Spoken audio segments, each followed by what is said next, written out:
Attention, the following broadcast has been approved by Outcasted OC. Viewer discretion is advised. Incoming transmission in 5, 4, 3, 2, 1. Hey guys, Megan Ross here, giving you AEW in a week. This week, we're going to mix up the format a little bit. A lot of the times you hear me talk about Dynamite and Rampage, and it can be quite a long formatted video, so we are just going to talk about the matches throughout the week, and just very quick summaries of what I thought and what was good. And if you guys like that way going forward, let me know, or if you want me to bring back the old style of the video as well, also let me know. So let's just get straight into it. Dynamite opened with Chris Jericho and Kenny Omega versus Konosuke Takeshita, and it was going to be Sammy Guevara, but Sammy Guevara was not cleared according to Don Callis, so Don Callis called in a favour of another member of the Don Callis family, because Will Ospreay is part of the Don Callis family and he is the leader of the United Empire, and Aussie Open are a part of the United Empire, so they asked for Kyle Fletcher. The match was really good, a lot of back and forth placement throughout it. We had some very interesting spots between Takeshita and Kenny once again. I thought the chemistry of Chris Jericho and Kenny Omega shined a lot better in this Dynamite match than their previous match of having the Golden Lovers and Chris Jericho involved. But either way, this match was great. We did get the win from Kenny Omega and Chris Jericho, and I think Kyle Fletcher really stepped in and filled that Sammy Guevara spot of being a high flyer and being quite athletic in the ring. We then get the AEW International Championship of Rey Fenix versus Nick Jackson. This match was very interesting because these guys are known for their tag teams and both being brothers, so getting to see them in a singles match was very unique, and Nick really got to shine in a lot of this. Rey Fenix did a lot of his counters and incredible moves that he always is known for, especially the top rope run across kick that he has been doing a lot more frequently. And they always have the chemistry in the ring. I think it's one of the coolest to see often. And we have Rey Fenix retain. With him retaining, we have now the announcement of next week of the special Dynamite on Tuesday. Jon Moxley versus Rey Fenix for the international belt is going to happen. My thinking in this is Jon Moxley is going to win that match, so Jon Moxley can now basically continue the run he was meant to have and not lose the belt when it went against Rey Fenix and the injury happened. But we will see how that pans out. Maybe they're enjoying having Rey Fenix as champion and maybe they will keep him there. We get Adam Copeland giving his first official promo now that he is under AEW. Very much talks about how him and Christian should get back together. He's looking forward to the opportunities. He feels free in AEW and he wants to, after so many years, to bring back him and Christian. I nearly said Edge and Christian because that's what they've been known as for years. So it's still going to be weird calling him Adam Copeland because WWE kind of had the rights to his name being Edge. Either way, it was very interesting. I thought the coolest part was Christian gave the hug to him. Seemed like he was going to be like all agreeing with it, to doing the perfect heel tactic of saying go fuck yourself, and it ushered across the whole of the crowd. Everyone was in shock. Adam Copeland sold his shock incredibly, and it turned then into a fight where Luchasaurus and Nick Wayne go to seem like they're going to jump Adam, but Adam gets the one up. He spears the pair of them and stands strong in the ring. We get Bullet Club Gold doing a promo kind of mocking MJF and how he is now considered tofu himself, that he can't do a fight. We saw what you did jumping our boy last week.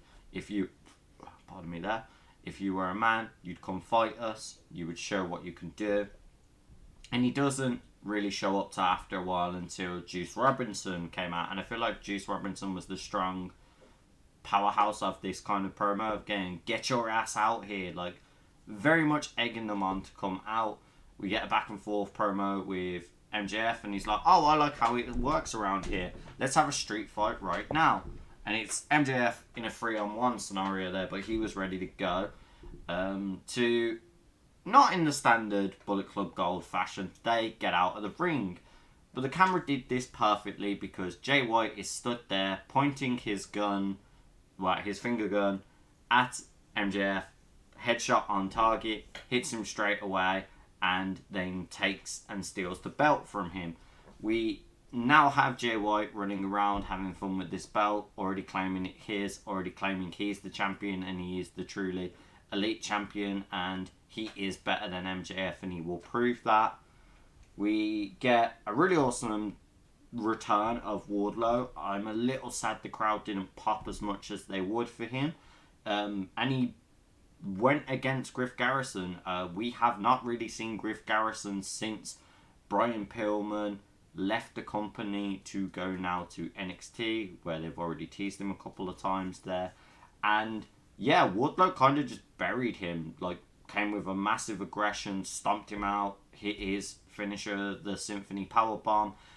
Interesting to note is the tape around Wardlow's wrist had MJF on it as well. So maybe he was part of the instigation of the Devil group that jumped Jay White because he's now trying to distract away so he can slide himself into the title scene against MJF and get the revenge he still wants because he's still bitter with MJF. Or that's just who he wants to call out going forward. We then get the Acclaimed versus Butcher and Blade and Sabian. This was your standard trios match. It's really nice to see Butcher and Blade and Sabian being a consistent trios team. I feel like they really meld well together. They have really good chemistry in the ring and they have a nice edge to it. And the Acclaimed just being the Acclaimed as always, hitting great combinations, really giving the tag team energy, and Billy Gunn being the powerhouse when it is needed. And the Acclaimed are still retaining, they're still keeping their championship going quite strong. We have Adam Cole and Roderick Strong having a small little video package of him coming out over to Roderick Strong's house. And this was a fun video of them just being injury buddies where they're running around on different like wheel vehicles to help them get around the house and everything. And then he states, "Oh, I need you to help me with furniture," which Adam Cole reluctantly does. And he looks like he's really struggling to do this, especially because he has a broken ankle he needs surgery on. And the Kingdom just watch him do it, and Roderick does as well, kind of smiling. So I don't know if they've done this as kind of like a way of revenge, or they're doing this to potentially hurt and distract Adam Cole for even longer. But it was a very interesting spot. We have Sky Blue versus Toni Storm. This match was a very solid match. Toni Storm is really over right now. I'm loving this timeless gimmick she is doing. It's very unique of this kind of Hollywood meets crazy, and it's really fun. Interesting to note, Sky Blue had darker makeup around her eyes since she has been hit with the mist by Julia Hart, so maybe Sky Blue has now been affected, and the same can be said for Willow. There was a imagery on Ring of Honor where both of them showed having darker makeup and looking like they have been affected a lot more from Julia's mist. So maybe they are making a trios version of a female part of the House of Black, and that will be Julia Hart, Sky Blue, and Willow Nightingale. Which, if that is the case, I will be here for. I think that would be a very unique way of changing characters. I feel Willow Nightingale was already massively over as a babyface, though, so it'll be very interesting to see how this heel turn and her potentially turning to a darker, angrier version of herself will happen. We'll have to see where the story progresses there. But Toni Storm still kind of getting the edge of this and the momentum going forward. And the match was all round good. I enjoyed this one quite a lot. We get going into Collision and everything else now. Interesting to note, I don't really talk about Rampage that much because it is a quick burst of an hour and the matches don't really progress massively in storyline. The only one of note for this Rampage was there was a number one contenders match between several different wrestlers for the Ring of Honor World Heavyweight title against Eddie Kingston, and Commander was the one to win that. So Commander goes against Eddie Kingston. This match was very good. Commander really got to prove himself and show he can stand strong against a lot of wrestlers and has that great high flying ability behind him. But against someone like Eddie Kingston, he just broke down the match, went strong style, very hard hitting, consistent chops, and just punishing him. And he got the victory against Commander with the spinning backhand. It's interesting that he's gone straight back to the spinning backhand because with certain matches he's been finding difficult, he's been leaning on the powerbomb he was told to do. But this time he felt he was comfortable just doing the spinning backhand and getting the win there. So we'll see where that progresses now, and we will see who his next challenger will be after this. We get the Iron Savages versus the Acclaimed again. Acclaimed getting a lot of TV time in the trios bouts, which I'm very much here for. Little bit upset because I wish this kind of was the same treatment with House of Black. I would have loved to see them consistently both on Dynamite and Collision a lot more, but I know that Malachi requested only really to do Collision because that works better for his schedule and the other team members he had schedule. With the match, it was very fun, it was very different. Iron Savages are big powerhouse guys, but they don't take themselves as serious. They talk about eating ass and everything like that. Very weird, very different television to standard sports entertainment.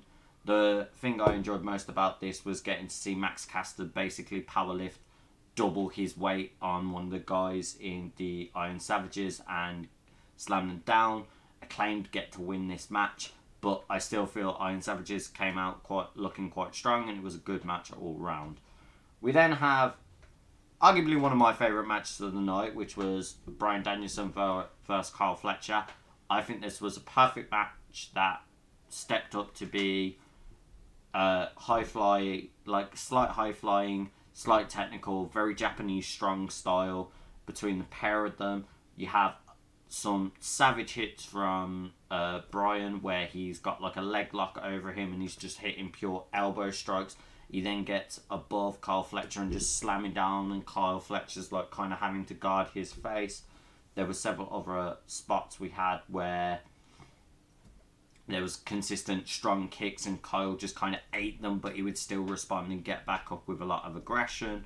Bryan Danielson did get the win with his usual finisher, and then as soon as that happens, we get Agonies of Pain come out and jump Bryan Danielson. This is because Swerve Strickland and Bryan Danielson are going to be versing each other of the special Dynamite on Tuesday, which is Title Tuesday.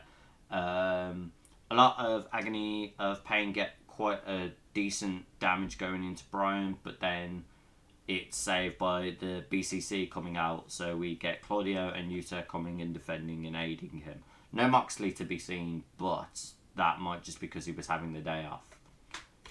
We get the Bam Bam Gang being Bullet Club Gold there first, Metalik, Gravity, and Angelico. This match was okay. I like the idea that we're getting these kind of lucha groups being put together, like just out of respect, especially like Metalik and Gravity. I feel like they did some cool combinations. But all in all, it was going to be Bullet Club Gold that won this, and they won this pretty clean. We then get, once again, Jay White coming out, cutting a very aggressive promo about MJF, and just how MJF hasn't come and spoke to them, doesn't really care that he's now lost his bout. Is he just away looking after Adam Cole and like looking after his wounds, or is he home looking after his own wounds because he got beat down by them? Either way, this was a great promo from Jay White. I really loved how he spoke about the fact of, I'm going to show you how to do being a champion better than you have. Get a pen and paper down and write this down. He did an eliminator match, which I thought was great. Well, he's claiming to do an eliminator match against Hangman Adam Page for this Tuesday's Dynamite coming up. And what was really cool about this is he hasn't even got the belt yet. He's like, oh, it's elimination, like an eliminator match for the world title, because he's that confident he's going to win the world title, which I think was awesome. And I love the fact it's going to against Hangman Adam Page, because they're playing into the old storyline of Jay White versus Hangman again. There was an incredible promo Jay White did a long time ago where he said it was 2-0 to the mother F in Switchblade when it was coming up to the first Forbidden Door. He has now beat Hangman consistently one more time, so this will be a 4-0 now. And he nodded to that and he said it will be 4-0 to the... And he kind of does like a gun, finger gun, and says switchblade. So he alluded back to his own promo but censored himself, which I thought was just brilliant mic work very quickly. We then have arguably the weirdest booking decision of the week, and I don't understand why this has happened unless the injuries to Cash Wheeler are a lot more serious, or he has been told he physically cannot wrestle on this cracked rib he has. We had FTR versus Big Bill and Ricky Starks. Ricky Starks and Big Bill actually won this match. Cash Wheeler didn't really get a lot of combinations or any aggression into the match. It was physically Dax Harwood wrestling this match, and he got picked apart. Ricky Starks getting the win with the spear as Big Bill held Dax. It's awesome to see Ricky Starks and Big Bill to get the belts, don't get me wrong. I'm always happy for new champions, but I feel like this was the wrong timing. I would have much preferred Aussie Open winning when they were wrestling in Wrestle Dream, but we now also know that Aussie Open had one of their members be injured in the match where they broke their wrist. So this sucks where injuries are changing a lot of story dynamics and these things are occurring. But big shout out to Big Bill. I'm glad he finally has now won one championship in his whole company tenure. The whole time he was in WWE, the whole time he was in Impact, he never won a world championship or a tag championship. A lot of people know Big Bill as also Big Cass, who was with Enzo in WWE, and they never won tag belts together. But it's awesome he has now got a championship belt, and I'm interested to see how Ricky Starks and Big Bill are going to play out being AEW tag champions, because we now know a number one contender match they've got coming up is going to be against the Young Bucks, arguably AEW, one of AEW's strongest tag teams, if it wasn't FTR. So I'm here for it, but I disliked it. We then get the weirdest match to talk about to finish off this review, being Toni Storm versus Kira Hogan. The match was good, but we had, Kira Hogan deciding to just slap Tony's ass as like an offensive move, and we then had Toni Storm decide to bite Kira Hogan's as well. This match really took me out of it. I was like, this match is really cool. They're hitting really strong. Kira Hogan's really looking good in the ring again with the drop kicks and the moves. And I understand the funness of Toni Storm being absolutely crazy. But, doing those spots, I was like, what? Okay, why? We're here now. I guess we'll do it out. Big thing to note, Toni Storm now does these very frantic model poses before she goes and hits her hip toss signature. Thought was really cool, especially because the camera zooms in on her face as she poses just before she does the run. And Storm Zero got her the 1-2-3. Also, another great thing to note was she knew when the cameras were turning off, because obviously the camera crowd talked to her and it'll be like, oh, it's in picture. So she took the time to speak to the cameraman and go, we'll be right back, folks. Don't change the channel, and pointed at the camera directly, doing very much an old school TV host, Hollywood, cinema. And I thought that was amazing. All in all, this week of AEW was pretty solid. We had a lot of enjoyable, good matches, very quick, fast paced, but also at the same time some very questionable booking decisions going forward. I'm most looking forward to seeing where Title Tuesday goes, especially because it is going head to head with NXT. I feel like both NXT and AEW have really stacked their cards for these TV rating battles. Either way, I'm going to be watching both and enjoying both, and I'm excited to see if anyone's title changes at Dynamite this week. Let me know what you guys thought of the week of AEW, and let me know what matches you are looking forward to for next week. Don't forget to follow all the guys on the social, hit the bell notification, and feel free to subscribe. Also stay tuned for the upcoming Raw review we have of a Tuesday morning, and we also then have the podcast episode this Thursday on the Outcasted OC channel. We'll see you guys there.